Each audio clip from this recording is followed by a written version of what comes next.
Hello दोस्तों, welcome back to my channel. कैसे हैं आप सब। आज हम पेपर फोर्थ के अंतर्गत एक नए टॉपिक की बात करने वाले हैं जिसका नाम है फिशरीज मैनेजमेंट एंड एक्सटेंशन। इसका साइनेप्स कुछ इस प्रकार है। पहला इंट्रोडक्शन, दूसरा मैनेजमेंट प्लानिंग, तीसरा है बेनिफिट्स इन मैनेजमेंट प्लानिंग, तीसरा है बेस्ट मैनेजमेंट प्रैक्टिस जिसमें water supply, form species management, form management, species management, fish health management आता है। पांचवा आता है एक्सटेंशन मेथड और छठवां है रेफरेंस ऑफ बुक।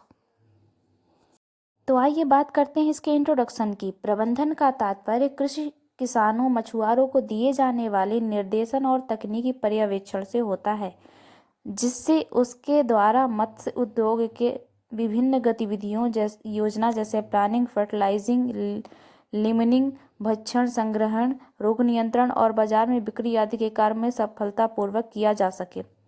प्रबंधन की गतिविधियों में सही निर्णय लेना एक प्रमुख भाग है। फिशरीज मैनेजमेंट दो कारणों से अत्यंत महत्वपूर्ण माना जाता है। पहला, उद्देश्यों को पूर्ण करना, दूसरा कार्यों को सक्षमता और प्रभावी होना। दूसरा है मैनेजमेंट प्लानिंग। मछली फार्म प्रबंधकों के लिए यह योजना एक प्रमुख और मूलभूत कार्य योजना से फार्म प्रबंधक त्रुटियों को कम से कम कर सकते हैं तथा इससे कार्य अधिक प्रभावित और अक्षम रूप से किए जा सकते हैं। अब हम बात करते हैं तीसरे टॉपिक की जिसका नाम है बेनिफिट्स ऑफ मैनेजमेंट प्लानिंग। ए, इसके द्वारा अनुमान लगाने का काम कम हो जाता है। बी, मत्स्य उद्योग के उद्देश्यों को अधिक स्पष्ट रूप से समझा जा सकता है। तीसरा है समय, प्रयास और आर्थिक रूप से बचत होती है। चौथे टॉपिक की बात करें तो बेस्ट मैनेजमेंट प्रैक्टिस। इसमें निम्नलिखित भागों में बांटा जाता है। पहला, जल आवास संरक्षण। बी है जल प्रदाय संवर्धन। सी है फॉर्म प्रबंधन। डी है जाति प्रबंधन और ई है मछली स्वास्थ्य प्रबंधन। अब आइए जल संरक्षण की बात करते हैं।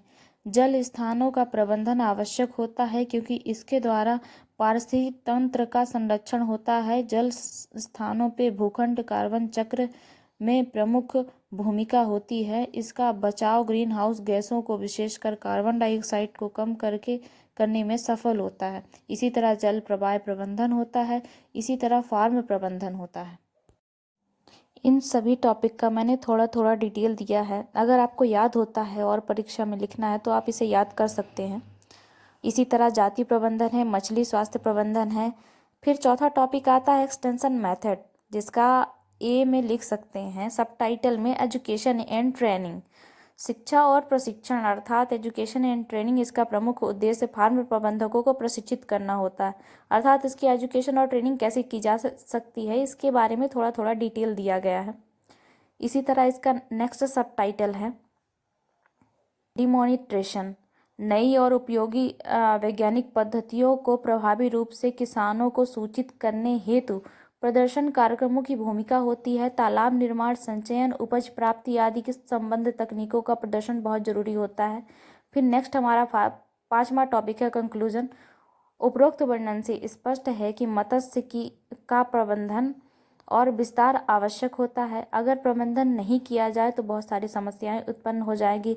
मत्स्यिकी के प्रबंधन और विस्तार के लिए अनेक प्रकार की तकनीकी का प्रयोग करके उसे सुरक्षित बनाया जा सकता है। इस तरह ये टॉपिक खत्म होता है। अगर वीडियो अच्छा लगा तो सब्सक्राइब कीजिएगा।